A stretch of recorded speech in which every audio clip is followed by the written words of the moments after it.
pagi. Pagi, Pak. Oke. Hari ini kita akan lanjut pelajaran kita. Namun mengawali kegiatan pembelajaran kita, Pak Guru ajak kita semua berdoa menurut agama dan keyakinan kita masing-masing. Berdoa dimulai.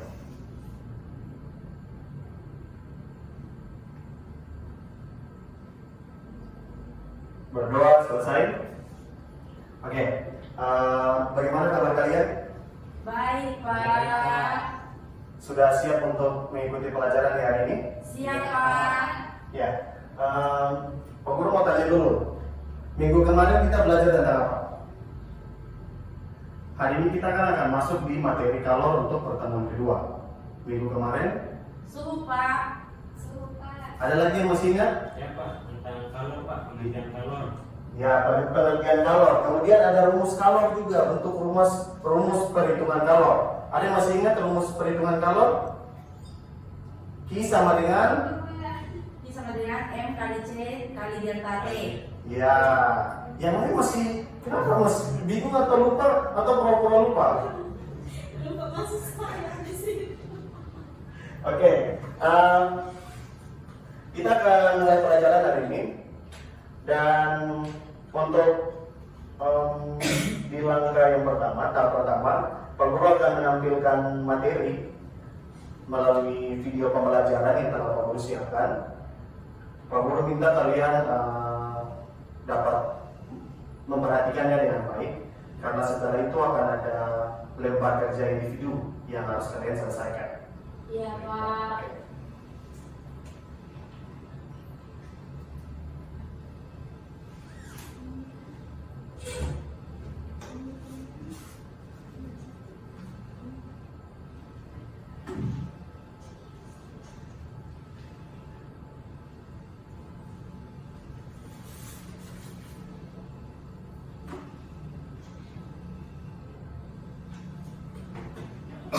Ya, materi kita di hari ini yang akan kita bahas yaitu perpindahan kalor. Dan ini video pembelajaran yang telah Pak Guru siapkan. Mohon diperhatikan.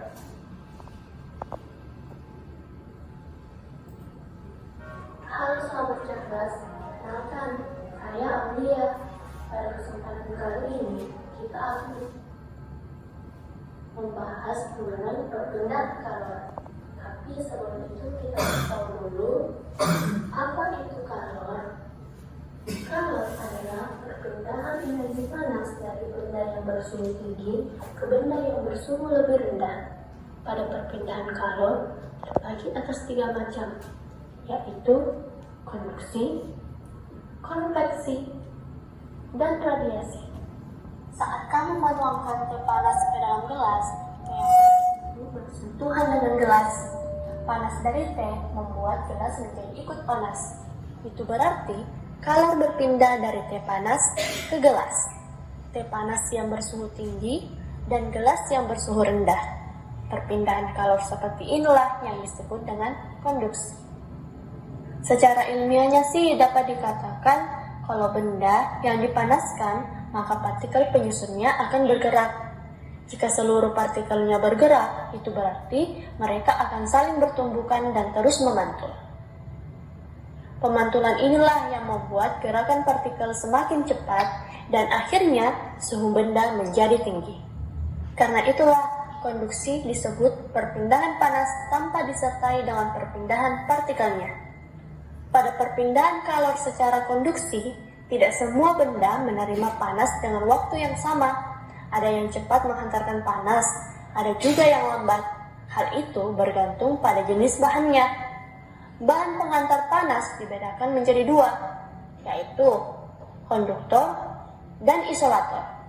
Konduktor yaitu bahan yang dapat menghantarkan panas dengan baik, sedangkan isolator yaitu bahan yang dapat menghantarkan panas dengan buruk. Contoh konduktor yaitu timbal, baja, aluminium, emas, tembaga, dan perak. Contoh isolator yaitu air, bata, kayu, styrofoam, kaca, dan udara. Perpindahan kalor yang kedua yaitu secara konveksi. Saat memanaskan air, maka air bagian bawah yang lebih dulu panas. Namun, lama-kelamaan, air bagian atas juga ikut menjadi panas.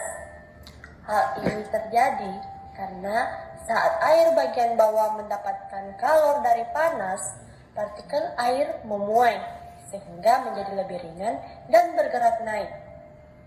Lalu bertukar dengan partikel air dingin ke bagian bawah membentuk sebuah aliran. Pola aliran inilah yang membentuk arus konveksi. Konveksi adalah perpindahan kalor dari satu tempat ke tempat lain bersama dengan gerak partikel-partikel bendanya. Contoh peristiwa konveksi lain yaitu angin laut dan angin darat. Angin laut terjadi pada siang hari di pesisir. Daratan lebih cepat panas daripada lautan. Karena itulah udara di daratan bergerak menuju ke lautan.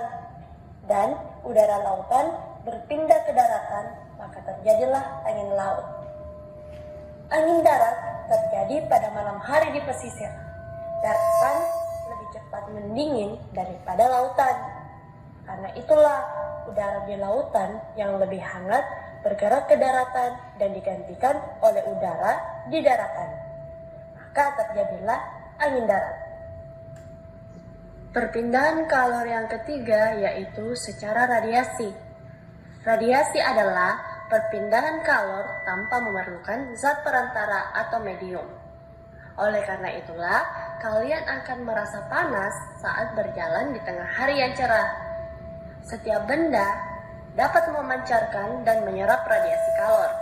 Yang besarnya bergantung pada suhu benda dan warna benda. Ada beberapa keadaan dalam perpindahan panas secara radiasi, yaitu yang pertama, warna. Semakin gelap benda yang terasa panas, maka semakin besar pula kalor yang diradiasikan ke lingkungannya. Semakin gelap benda yang terasa dingin, maka semakin besar pula kalor yang diterima dari lingkungannya. Saat menjemur pakaian berwarna hitam dan putih, maka pakaian berwarna hitam akan lebih cepat kering dibandingkan dengan pakaian berwarna putih. Hal ini terjadi karena warna hitam dapat menyerap kalor dengan sempurna dibandingkan dengan warna putih. Keadaan kedua yaitu suhu benda. Semakin panas benda dibandingkan dengan panas lingkungan sekitarnya, maka semakin besar pula kalor yang diradiasikan ke lingkungannya. Ingat, kalor berpindah dari suhu tinggi ke suhu rendah. Sebaliknya, semakin dingin benda dibandingkan dengan lingkungan sekitarnya, maka semakin besar pula kalor yang diserap dari lingkungannya. Itulah mengapa es akan meleleh ketika berada di luar pendingin. Keadaan ketiga yaitu luas permukaan. Semakin luas permukaan benda panas, maka semakin besar pula kalor yang diradiasikan ke lingkungannya. Nah, bagaimana sahabat cerdas? Sudah paham kan tentang perpindahan kalor? Kalau begitu, sampai jumpa pada pembahasan berikutnya.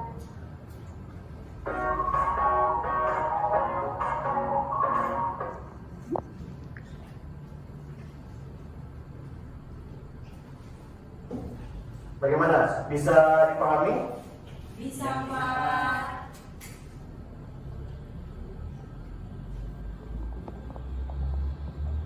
Jadi pelajaran kita hari ini yaitu perpindahan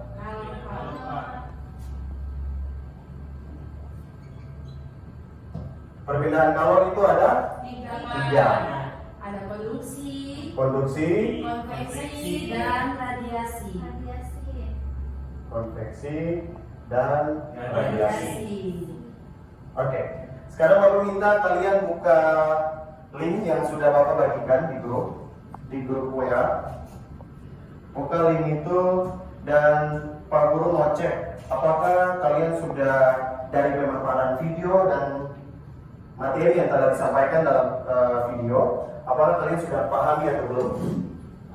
Silakan, itu ada 10 nomor yang dapat kalian kerjakan.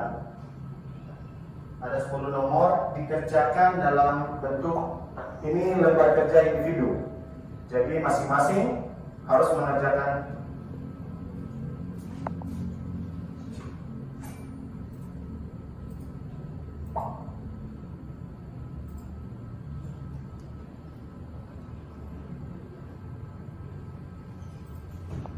Sudah bisa dibuka linknya? Sudah Pak. Saudara Pak. Mulai.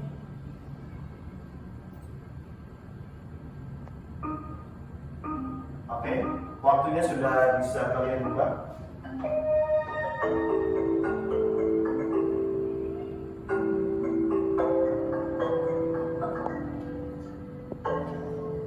Sudah, tes. Linknya yang pertama Pak Guru kirim. Itu ada 10 soal.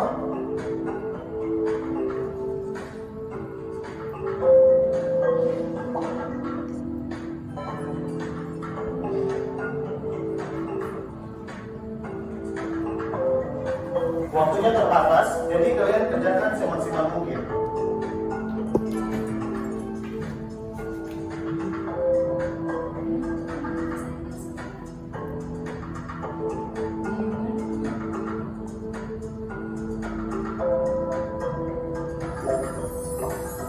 Ya. Yang lain bagaimana? Cuma baru ini yang bisa diakses. Pak.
Jangan terburu-buru, baca soal dengan baik-baik, baru berikan jawaban.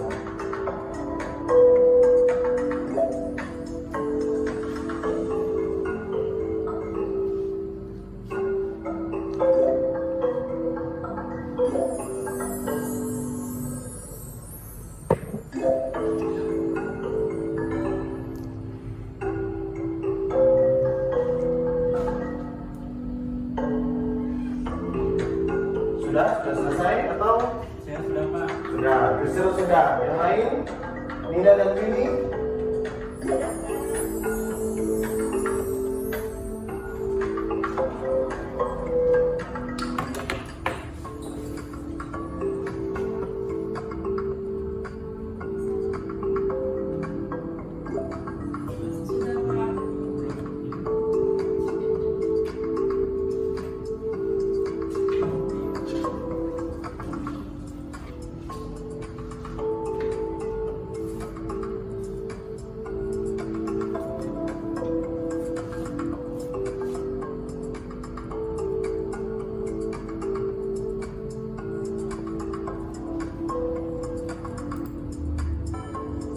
Oke, waktunya habis ya. Ya, Pak.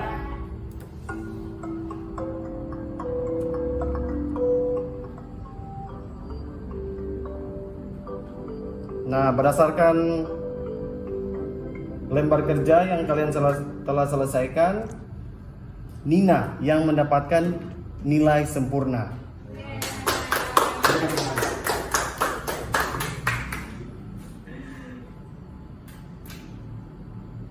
Dari hasil kerja kalian, kesalahan banyak pada di nomor 3, 5, dan 10. Nomor 3, 5, dan 10 bisa dibacakan kembali.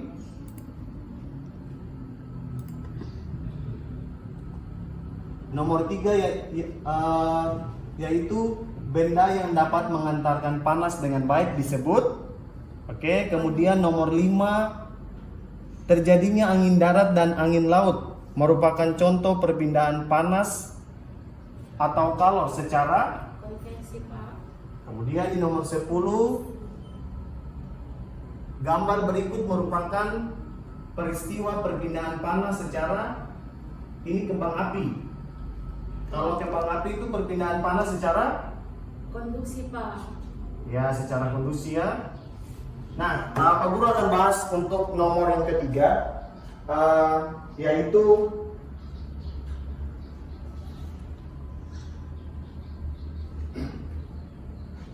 benda yang dapat mengantarkan panas dengan baik. Itu termasuk di konduksi ya. Jadi konduksi ada dua benda yang dapat mengantarkan panas, yaitu konduktor Dan iso. ya dan isolator. Nah, konduktor ini yang dapat mengantarkan panas dengan baik, yaitu misalnya kalau kalian lihat di sekeliling kalian, di rumah kalian, alat-alat masak yang terbuat dari benda-benda misalnya aluminium, Tembaga. ya tembaga, ada juga besi ya. Nah, ketiga benda ini dan benda-benda logam lainnya itu dapat mengantarkan panas dengan baik. Artinya ketika benda itu dipanaskan, kita bisa merasakan panas dari benda tersebut. Tapi kalau itu berbanding terbalik dengan isolator. Isolator adalah benda yang buruk mengantarkan panas. Misalnya terbuat dari bahan plastik, kayu, kaca. Nah, ada tiga jenis benda yang Pak Guru kasih contoh sederhana. Tapi ada begitu banyak. Contohnya plastik, kayu, dan kaca. Plastik ini sering digunakan, sering dimanfaatkan untuk peralatan rumah tangga. Untuk apa? Untuk ketika di ibu kalian atau orang tua kalian memasak itu tidak mudah kenal panas. Jadi dapat menolong. Ada lagi yang dapat memberikan contoh yang lain? Dari konduktor dan isolator. Atau sudah paham? Sudah, Pak. Sudah paham? Sudah, Pak. Ya. Oke. Bagaimana? Bisa dipahami materi tentang perpindahan kalor? Bisa, Pak. Oke. Sekarang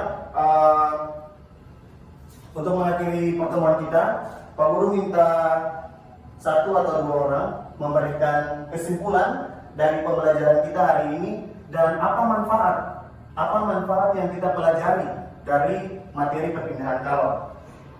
Ada yang bisa? Yusril? Ya, Pak. Oke, coba silakan Yusril. Ya, baik, terima kasih Pak. Setelah mempelajari materi perpindahan kalor, maka saya menyimpulkan bahwa perpindahan kalor berlangsung atau dapat dibedakan menjadi tiga cara, yaitu secara konduksi, kemudian secara konveksi, dan juga secara radiasi. Kemudian perpindahan kalor secara konduksi terbagi lagi menjadi dua, yaitu secara konduktor dan juga isolator. Tadi Bapak sudah menjelaskan bahwa konduktor merupakan bahan yang mudah mengantarkan panas seperti aluminium, tembaga, dan juga besi. Sedangkan isolator merupakan benda-benda yang sulit mengantarkan panas seperti misalnya plastik, kemudian kayu, dan kaca. Mungkin itu Pak yang bisa saya sampaikan. Nah, lalu bagaimana dengan manfaatnya? Apa pentingnya perpindahan kalori dalam kehidupan sehari-hari? Yusril, silakan. Saya Pak, ya.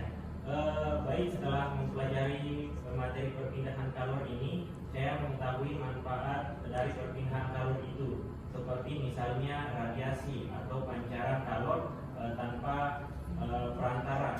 Radiasi ini berfungsi misalnya pada saat kita menjemur pakaian, jadi pakaian kita itu bisa menjadi kering dengan adanya sinar matahari yang memancarkan kalor di pakaian yang kita jemur, Pak. Ya. Jadi tepat sekali kan yang teman kalian sampaikan bahwa materi perpindahan kalori ini sangat penting dan sangat berguna bagi kehidupan kita sehari-hari. Misalnya hal yang sederhana menjemur pakaian. Nah, itu memanfaatkan sinar matahari, dalam artinya radiasi, perpindahan kalori secara radiasi. Jadi pakaian itu lebih mudah untuk kering, cepat kering. Bisa ya? Bisa dipahami ya? Oke, selanjutnya. Nah, pembelajaran kita sudah baik sekali pembelajarannya, dari awal sampai akhir kalian bisa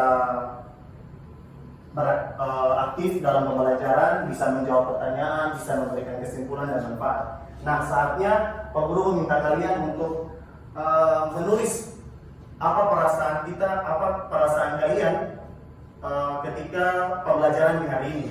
Apakah menyenangkankah, susahkah, atau senang karena ada video pembelajaran kah? Nah, ini Bapak Guru ada siapkan stick note. Kalian bisa tuliskan, tidak usah tuliskan nama, ya. Ini untuk menjadi bagian dari refleksi Pak Guru. Silakan ya, perasaan kalian, apa yang kalian rasakan.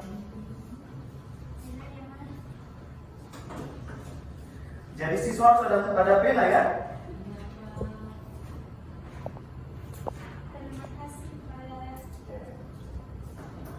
Silakan, tidak usah panjang-panjang, tidak usah berbelit-belit. Saya tidak suka Pak karena Pak Guru tidak jelaskan banyak, karena hanya memanfaatkan video pembelajaran saja, atau sebaliknya terserah kalian. Setelah itu kalian boleh menempelkannya di sini ya. Kalian boleh menempelkannya di sini.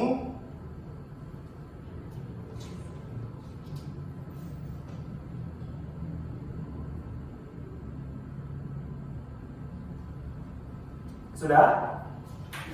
Oke, silakan masing-masing maju ke depan untuk tenda. Yusril silakan. Yusril ini bagus ya, teladan sekali. Gimana Pak? Di tempelnya itu Pak Guru sudah dapat itu ya. Oke, Winnie atau Nina silakan.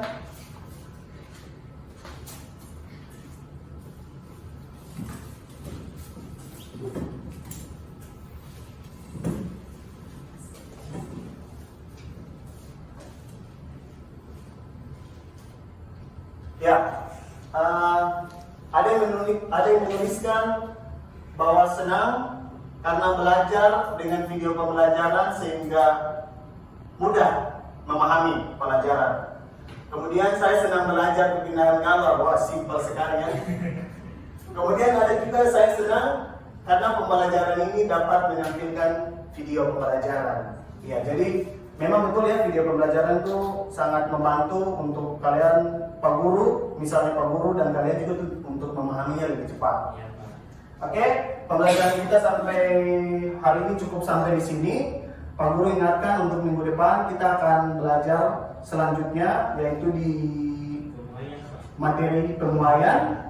Kalian belajar biar ketika pelajaran dimulai ada kemampuan awal yang kalian miliki. Oke, sekarang Pak Guru tutup pelajaran ini dengan kita doa juga. Kita menutup pelajaran hari ini dengan doa. Mari kita berdoa menurut agama dan keyakinan kita masing-masing.